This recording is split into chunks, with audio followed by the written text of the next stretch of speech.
Welcome, Casselberry. It is now time to have a casual conversation for the beneficial good of our community. The show you are about to listen to is called What's Up, Casselberry?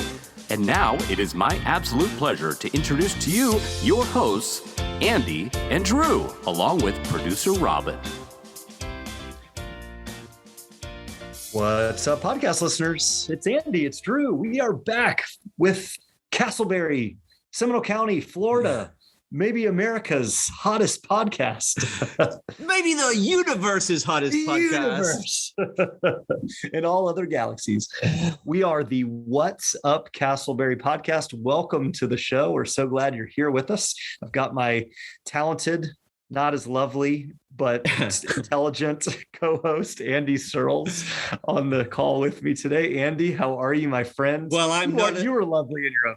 I am not as lovely as Rob, and I will happily admit that because you already know how much we're struggling without here to use her magic fingers to make our voices sound better. So, I'm doing okay. Just getting over a little bit of flu-y, coldy stuff. It wasn't COVID, but I think the flu hit me worse than it had hit some people with COVID. But I hear it in your voice just a little bit. I'm glad you're on the mend, and yeah, being sick is just not fun.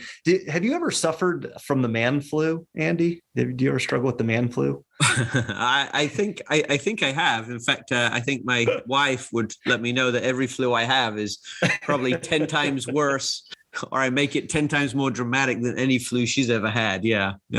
Yes, I get it about once a year, and I huddle up and watch Netflix and lay on the couch for 3 days. And yeah, it's a vacation, but my wife says the same thing about me. Well, oh man, I'm glad you're feeling better. As of this recording, Thanksgiving will have just come and gone, and we'll have more to report about our Thanksgivings. We're getting this out early in the weeks in order to avoid trying to do a podcast across the pond. Andy, you'll be visiting family, and I'll be visiting my family, and hopefully everyone out there is having not only a safe Thanksgiving, but an enjoyable one. And we'll put on a few pounds, remind themselves of the many things to be thankful for in this life, and we'll continue about their life. I'm really excited about just the end of this year, 2022. I feel like best is ahead, not only for our little podcast, but for Casselberry as a whole.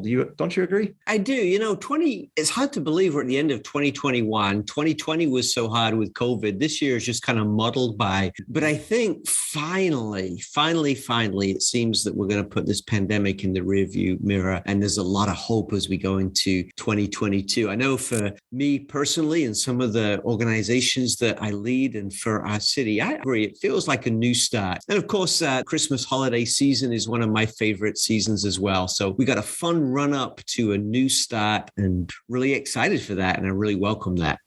Absolutely. Yeah. I think hope is a good word. We definitely have much to look forward to expectantly with hope. I'm sorry, Andy, but, well, it's got to be done. It is now time for Drew's Dad Joke of the Day.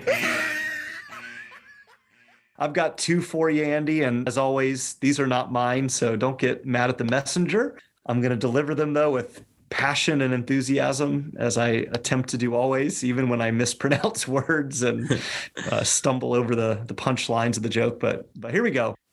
Andy, did you hear about the circus fire? There is a circus coming to town, I believe, but did you hear that there was a circus fire? A circus fire? I did not hear about the circus fire, Drew. Yeah, it was intense. Intense. Very good.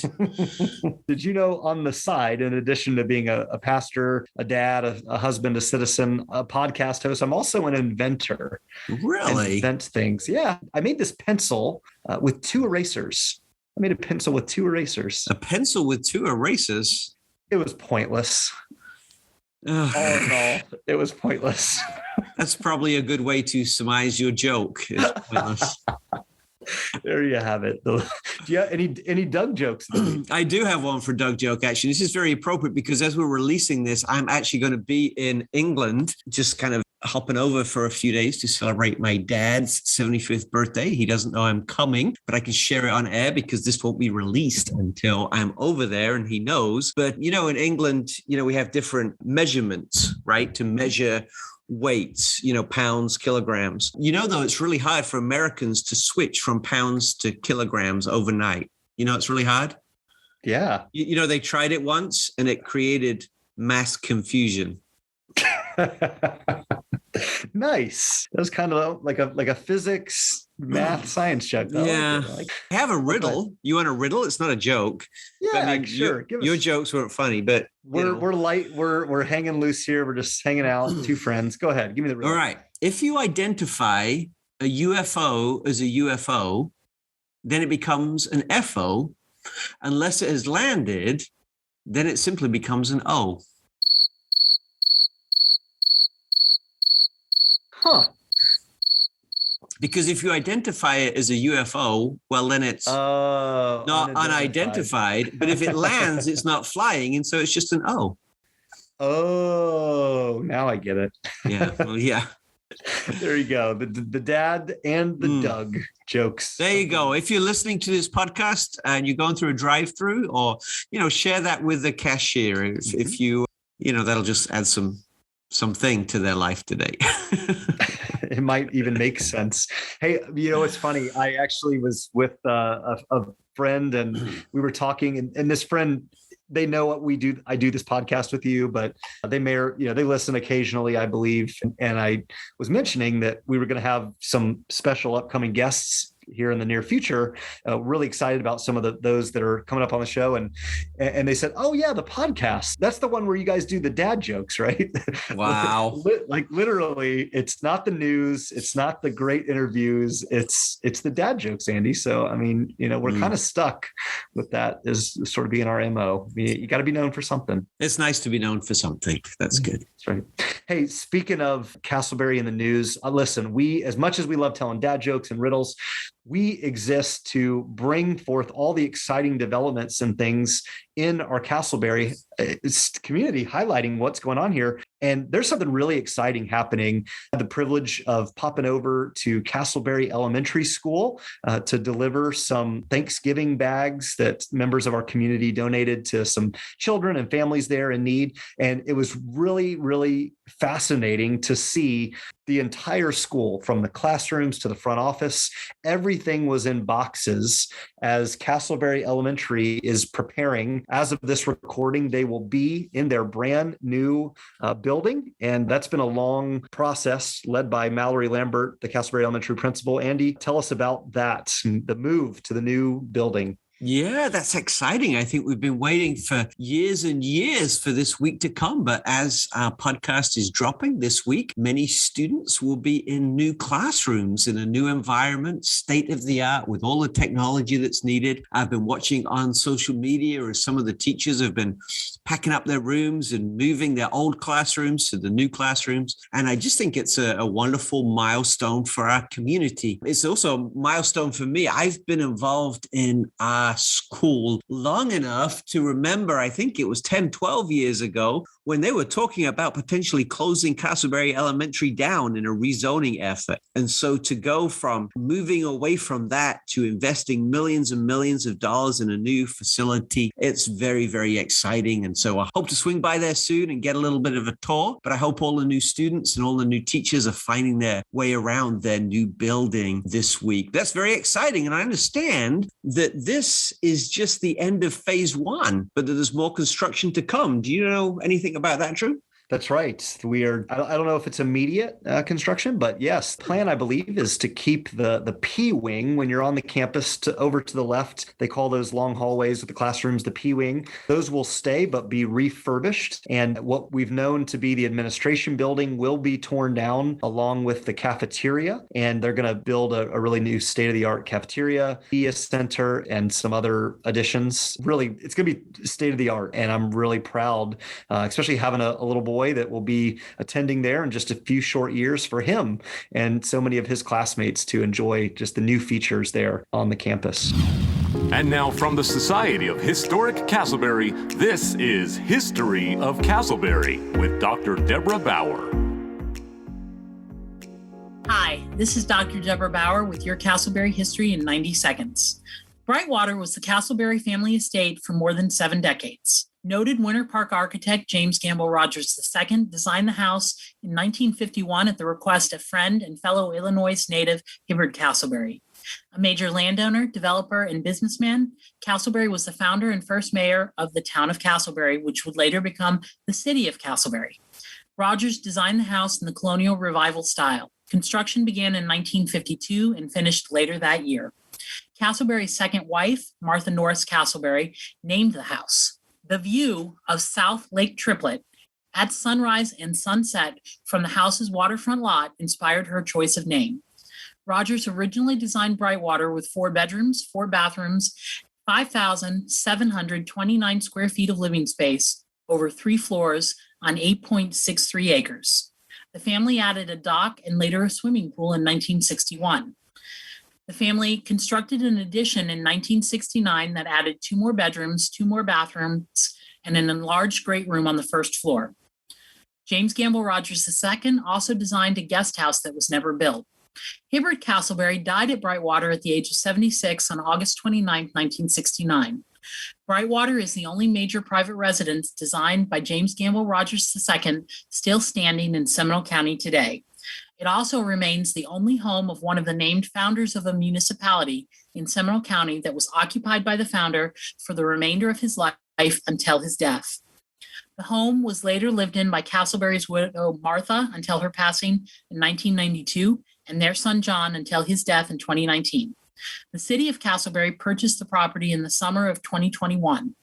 Again, this has been Dr. Deborah Bauer with your Casselberry history in 90 seconds. Christian Help is entering our 30th year of empowering family independence in Casselberry. We are getting Central Florida's unemployed back to work.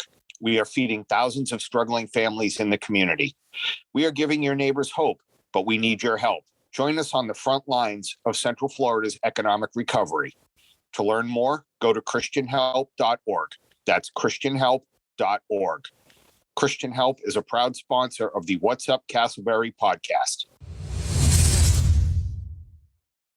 Welcome back, listeners, to the What's Up Casselberry podcast. We have a very special guest with us in this part of the show, and both Drew and I have to admit that we are a little intimidated about speaking to this guest, right, Drew? Because by profession, our guest does what we're doing now, but on the other side of the microphone. His name is Mike Gilland. He runs a daily radio show throughout Central Florida, and so we're swapping chairs and swapping microphones with him today so that we can hopefully learn a little bit, Drew, about what we're doing. And I think all of our listeners will agree that's a good thing. But also we want to introduce our community to Mike as well and what he does. So welcome, Mike. We're thrilled you're with us today. Oh, it's such an honor to be with you guys. I appreciate both of you so much. I love the community of Casselberry. It is in our heart. Years ago, when I was part of a pastoral staff that built a church building right in Casselberry, that's when I really first kind of fell in love with the area. So yeah, I'm a big fan. Well, I hope it doesn't feel too weird sitting on the other side of the microphone. It is a little unusual, I have to say, because I'm usually the one, like you said, that's posing the questions. And then, part of what is every interviewer's, I guess you could call it a dilemma, is making sure that you're keeping up with listening back to the question that you just gave for the answer. Because a lot of people, when they ask a question, they jump ahead to what their next question is going to be. And then, they've lost the answer to their first one. So, Drew, write that down. That's some good advice there. Yeah. Wait, what was that? What was that? I'm going off script right off the bat because, Mike, I can tell you we've done this 90 or so episodes, 90 or so conversations Andy and I have, and you've had many more than that. And our producer, Robin, even made the comment that we've not heard a voice just quite as velvety smooth as yours and just oh my comforting. Goodness. Well, thank you. Tell us about that gift. How did that develop? Have you always had this voice? Was it something you've kind of worked on and crafted? Tell us about your voice. I really don't know why, but the first time I never had any thought about doing anything like this, certainly not professionally, until I was in college and I was studying to be a teacher. And back in that day, I was going to be an elementary math teacher, particularly. And I was up in Indiana. And back in that time, we had just taken a class called Initial Experiences in Education. And it was a wonderful thing for me because there were a lot of teachers back in that day that were getting their teacher's degree, going 4 years in college, only to get out of their student teaching and really finding out that that really wasn't what they wanted to do or it wasn't the right situation for them. I think all of us that entered that love teaching and love people and love children. But in my case, I really didn't want to make the move to up the way frigid north. And that apparently was where the only jobs that you could get in that year it was up north. And so it wasn't right for me. And I wondered what I was doing. And at the same time that all of that was going on, my speech teacher that I was taking as a required course was also a program director at a TV station. And he pulled me aside one day and he said, I can tell that you're a little maybe questioning your major and wondered what you're thinking. So I told him, I said, yeah, I think I'm going to have to look for a new direction. And he goes, I think you should go into communications. And he said, I think you could have a go at it. And part of his reasoning for that would have just been the comfort level that I guess I had displayed in standing up. We did a lot of different type of speeches, demonstration speeches. We did creative speeches. We did all sorts of things. And it was just something that I did naturally. And I still am comfortable standing up before people. And that was how it happened. And the ironic thing is, a year later, after I made that move to communications, things went so quickly. He invited me while I was still a student there to help him teach a radio production class. And I got credit for it. I didn't get paid for it, but I got school credit for it. And that was really amazing. So I'm just grateful for his interest in me. That's how that happened. And I'm always amazed too at what a person's voice, all of us are this way, Drew. We all think we sound one way. And then when we hear ourselves back, very few people, I don't care who they are, they don't like what they hear. They go, ooh, I sound like that. Well, I feel the same way when I hear my own voice. I don't like it. But that's just something that I've learned, that everybody is that way. And, we just have to come down to realize that if other people say I like it, then that's what I've gone with. But I'm grateful. I'm honored. Thank you for your compliment. Mike, I agree with much of what you said. One of the most excruciating parts of my week is when I listen back to the message that I delivered on Sunday. It's just cringeworthy, but it's the only way we get better. And I'm pretty sure that if you had become a math teacher, you would have made those equations sound very soft and very nice as well. So let's jump into the interview.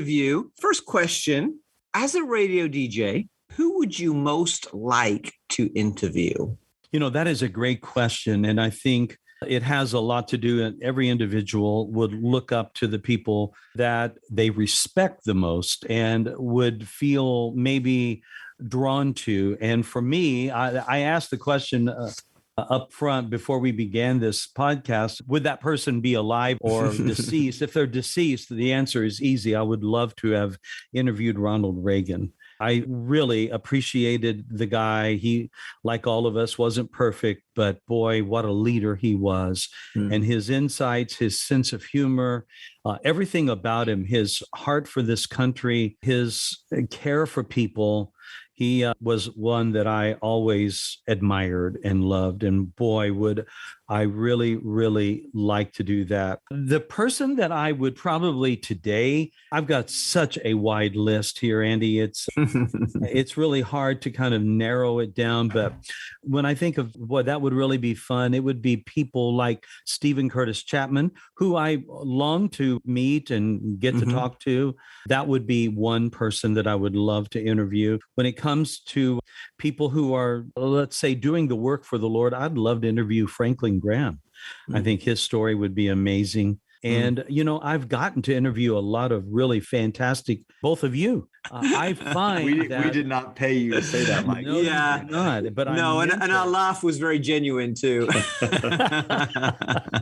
well, seriously, I really do get to involve. I've been privileged to talk to people like Senator Marco Rubio or the My Pillow guy, Mike Lindell. And I find it every time I get to talk to somebody of notoriety. In my early days in TV, when I was in television, I did a lot of interviews on TV and on radio. People like Carol Channing, the Oak Ridge Boys, people like that are known around the world. I've just loved getting to talk to them, but I'm not starstruck for the most part in getting to do these interviews. There have been a few times that I think, wow, I really have got to interview my hero that day. And that was a lot of, but I think those are the kinds of people that I find their stories are compelling. I had a chance to interview Del Tackett earlier this year. He did the Truth Project, and he's one of my heroes. And I'm just grateful that I got to talk with him. So that's a good list. Yeah. And so for those who are unaware, Mike hosts an afternoon radio show all around Central Florida called Afternoons with Mike. I listen to it via the podcast form. Could you tell us a little bit about just the context of who all is able to listen to your program, and then also how you're connected specifically within Casselberry? Absolutely. What our program is, it's aimed to make as much of a local impression in each of the three markets where we are located. We're located in Orlando proper, meaning all of the communities like Casselberry. Then we're also up in Ocala and the Villages. Our FM signal is situated in Oxford, which is by the Villages. And then our Gainesville station covers all of North Central Florida. And our goal is to be a local sounding, yet involved in all of these different markets with people who are newsmakers. And that can mean anything from a local pastor or a local businessman. For example, from Casselberry, it was my privilege to have not only the two of you, but also Bill Hufford has been on my program before, and others as well. These are people that are doing something either for the community or in the community. Our bent, if you will, is that we're looking for people whose lives are making a difference. And we do everything that we do on our stations from and through the lens of a biblical worldview. And so there's so much news that's out there right now. This is a time that I think unlike any other time in my lifetime. I'm 68 years old now, and I really can't believe how divided our country is. This is a time in which people who are pastors, and Andy, I know you've caught this, not as universally respected, let's say, as what I think the role of a pastor once held in a community in America. These are times that they're changing. These times they're changing. We want to be as true to what would be the biblical worldview, which I think most people would understand. That's what this country was founded on. It's the Judeo-Christian ethic that really guided our founders in this country. And that's what we want to present. So we don't want to present a Republican or a Democratic viewpoint. We want to represent a viewpoint that would be biblically sound, but one that is loving and one that is positive and one that is upbeat. And that's what my show tries to do. I try to look for the good, and there's plenty of good to find. There is. I appreciate coming on your show. I know Drew does as well. I'm not sure we're newsworthy, but we're certainly noiseworthy, right, Drew? I mean, we can make a noise. Mike, the last time you and I ran into each other was at the Casselberry Food and Wine event recently. Yeah. And I believe that was your first experience about the event. Tell us about what you learned about Casselberry and our community at the Food and Wine Festival. Well, that's really easy to do because I felt immediately drawn into the community. That's one thing about my wife and myself. We love the local nature of the surrounding community in which we live. So I love it when people in our church, for example, are also really wrapped in and involved with the community. I think that's something that's just wonderful. So in a city, here's what I love about Casselberry. If you know people and you do business in that area, when you go to an event like that, as big as Orlando is, well over into the million plus, I don't know what the pop count is in Orlando, but it's huge, maybe pushing toward 2 million. You could get lost in that, but you go to an event like that, as big as that event was, it was hard to walk down the aisle of all the food vendors without running into people that I know. And I think that is, so it's this wonderful community that takes a big area and makes a small town feel out of it. That's what I loved about it. Absolutely. Live music was super. Getting to do the different tastes of some of the fine establishments that were there, that was a blast. And just the festive nature of the event, it was kind of like a kickoff to the holiday season almost. I agree. I was out of town, unfortunately, but I've been to several and always come back a few pounds heavier. So just getting a little fluffy around the belly. Mike, you actually, part of your story is you and your wife were out of Central Florida and have relatively recently moved back. What was some of the motivation and where were you previous to coming back here? Well, we moved down to Central Florida in 1985 to Orlando from Indiana. We lived in Indiana. I worked actually across the river in Henderson, Kentucky. At that point, I had already left broadcasting and television and radio and was now in ministry. And we, though, felt called to come down to be a part of what is now Metro Life Church. And so we prayed about it. We didn't have a job down in Orlando at that point, but we really believed that God was going to open the doors, and he did. And I went back into radio here in Orlando for a couple of years until joining the staff of that church on a full-time basis. So during that next 15 years, I served there at Metro. And in the year 2000, we made the move into Casselberry. And 2001, the end of 2001, is when we joined, we at least committed to joining a church plant in Gainesville, Florida. So in June of 2002, we moved to Gainesville. We'd 6 months in the planning, and then we made the move, and we spent 17 years there on the staff of our church that we planted from Metro in Gator land, and with my kids getting to go to the schools up there. We really loved that part. And then I retired from full-time ministry from that church in 2019, in September, end of September of 2019. We moved back to Orlando just in time for the pandemic. Now, we did say before the show, Mike, that we weren't going to talk about the Gators because that's I had to slide that in there. That's very upsetting to Drew. We may lose him for the rest of the show now. So you've got a strong connection with the city. Let's talk professionally. This is fascinating for Drew and I. We talked about communication and some of your communication skills, and obviously you're meeting a lot of people. 2 questions. What makes a great guest? And what makes a great interviewer? Those are great questions, Andy. You need to be doing this more than what you do, but you're really good at this. Are you kidding me? This What's Up Casselberry thing, it's huge. We're reaching the nations. Oh, great. We have an international audience, don't we, Robin? I am so honored to be a part of it. I mean, by international audience, I mean my mom and dad in England, but that's great. That's great. Well, hi, mom and dad. That's great. I would say from the guest standpoint, what makes a great guest would be, first of all, I would think that person's comfort level is number one. When they sit down, I can always tell if they're nervous or if they're unsettled. And what I try to do in the moments before we start the interview is to make them feel as comfortable as they can. Because if they're comfortable, that guest is going to share with from their heart more naturally. And they're going to be able to express things. So having somebody be comfortable. Secondly, getting a mark of a good guest is someone who's passionate about what we're talking about. Mm-hmm. And so oftentimes we will invite people for a particular reason. Maybe it's because of their involvement in this or that or whatever it is. And that's what we talk about when they're here.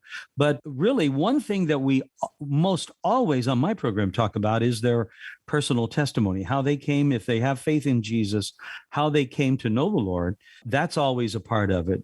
But beyond that, I'm looking for someone that is easy to talk to, that is conversational in the way they share it, and they're able to just kind of fully express and not. So I try not to give them the kind of questions that's going to be answered with a one-word answer, yes or no.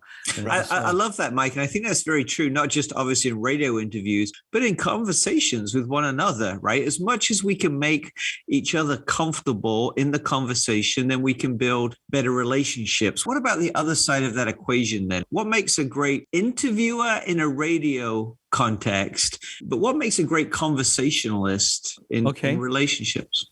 Well, I think the number one thing that comes to my mind, and I learned this years ago, that if you want to be a good communicator, you first need to be a good listener.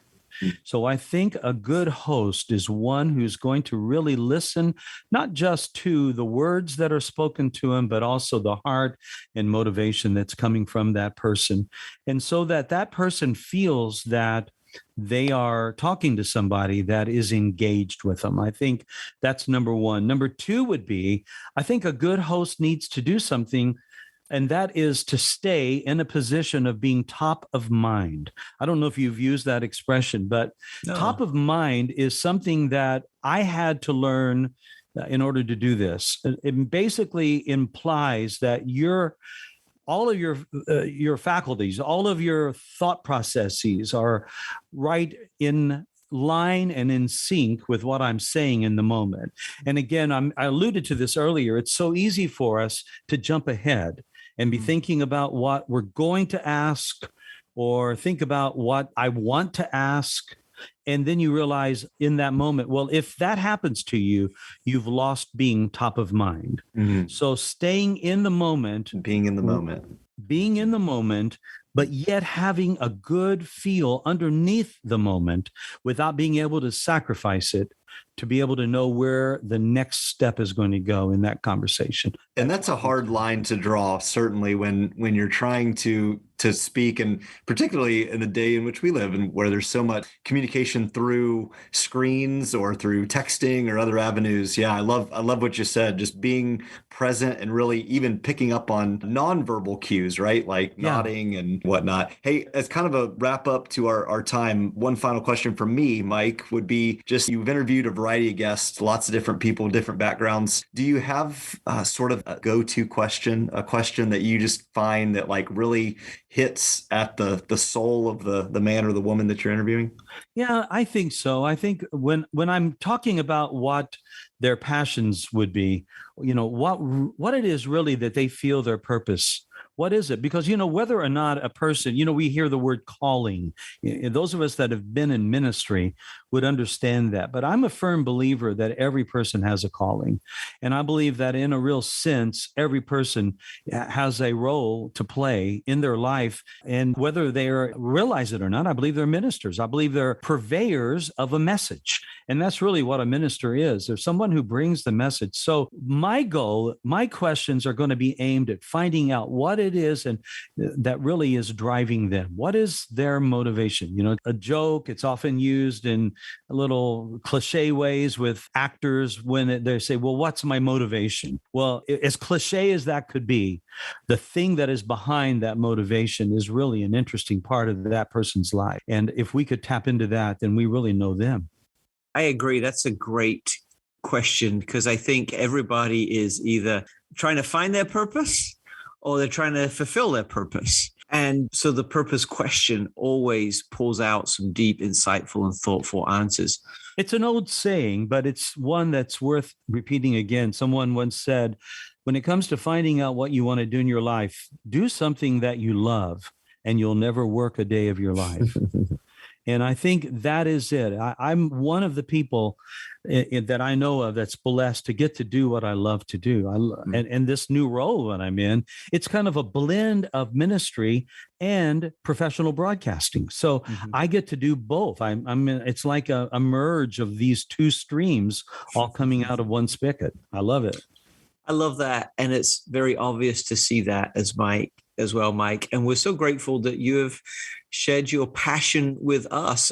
25 minutes has just flown by, partly because we've just enjoyed talking to you and we're so grateful for who you are. Thank But you. as we prepare to wrap up, tell our listeners how they can contact you, how they can listen to your show. Give us the 20-second commercial for the show. Absolutely. Well, first of all of the information can be found online at theshepherdradio.com. And shepherd is spelled SHEPHERD. So it's just like the biblical understanding of a shepherd, theshepherdradio.com. We also have a free app. You can go to the App Store or Google Play and type in The Shepherd Radio Orlando and get your phone or your tablet turned into an AM radio station, just like that. What about you, Mike? How can folks find you? They can find me there on those same places. But if you'd like to email me, it is mgilland, MGILLAND at markradio.com. Mark is with a C, MARC radio.com. Thank you so much for your time today. It's really been a blessing and an education for Drew and I to learn from you and listen to you. We're so glad you're back in the region, and we look forward to staying in touch. Thank you for being our guest today. Thank you, Mike, for your time, and thank you for teaching us amateur podcast leaders what a real radio host sounds like. Drew, as we prepare to wrap up this week's podcast, could you share with us some inspiration? Absolutely, Andy. This quote is from Helen Keller. She said, "Keep your face turned to the sunshine, and you cannot see a shadow. Keep your face turned to the sunshine, and you cannot see a shadow." I love this quote because it's so easy to get brought down by the quote shadows of life, from maybe a failure, a disappointment, maybe somebody let you down in some form or fashion, or maybe there was just criticism, either from yourself internally or from someone else. It's easy to look around you and recognize and acknowledge that there are things that will shadow what you have set for your life. But this quote reminds us to keep facing forward, keep looking ahead, keep looking up towards the sunshine, towards the goals that you have set out for your life, towards the ways in which you were created to live. And in doing so, you can keep your face towards the sunshine and therefore not see the shadows all around you. Helen Keller, thank you so much for this inspirational quote. That's great. Great reminder to walk in the light, which is easy to do as we see all the lights going up around our city during this holiday season. Listeners, thank you so much for joining us today and listening to our show. Special thanks to producer Robin, who makes sense out of Drew and my nonsense. We're so grateful that you have listened and hope that you would follow us on Instagram, Facebook, social media, all at the name What's Up Casselberry. You can check out our website, www.whatsupcasselberry.com, to listen to former past episodes. We hope you'll rate and review us. And until next week, we hope you'll have a great week.